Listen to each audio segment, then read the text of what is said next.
Sam Edmonds followed the events of the last half hour. Sam, welcome. Jared, you summed it up perfectly. It's another big domino to fall at Essendon, and he won't be the last.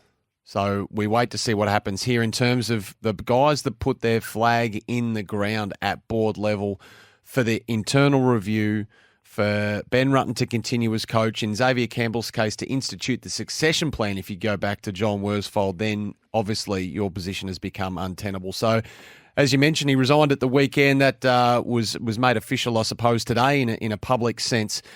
And Tim Watson made an interesting point, I thought, earlier. Has a CEO ever started their job at a more difficult time than Xavier Campbell did at Essendon in 2014? Off the back of the supplement saga, back then it was a club well and truly riddled with division. It was angry, it was upset, it was scorned, it was hurt, and he united that club. He united that playing group. He brought the club well and truly back into the black. They're strong off field. They have a strong membership base. The facilities are amazing. But clearly, the decisions made over the course of the last year, 12 months, 2 years have come home to roost now. And when you lose control at board level, obviously, you don't have a leg to stand on, unfortunately. The sliding doors moment for Xavier Campbell was that the AFL wanted him. They wanted to groom him as the successor. They would have put him in that rather curious position of running Marvel Stadium, but right now, that succession plan would have had him as the internal candidate. He stayed with Essendon at that time, believing that the job wasn't done. He did, and then he re-signed again this year for another 2 years, as you heard Dave Barham articulate there. So that contract came with Essendon at 2 and 7 and 16th on the ladder. It upset the fan base massively at the time.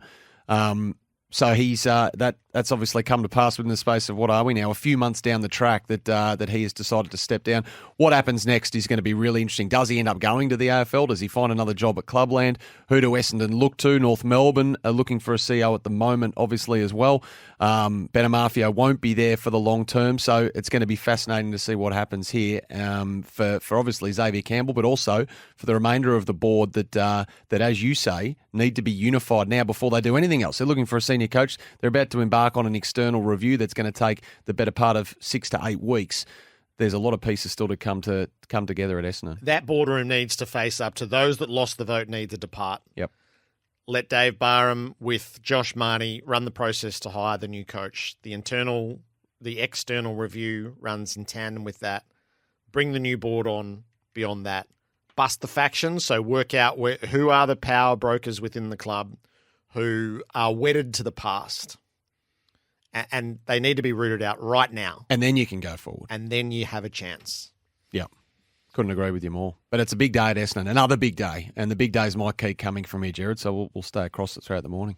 Good stuff. Xavier Campbell has resigned as the chief executive of Essendon. So sometimes change requires turmoil, and turmoil has hold of Essendon at the moment.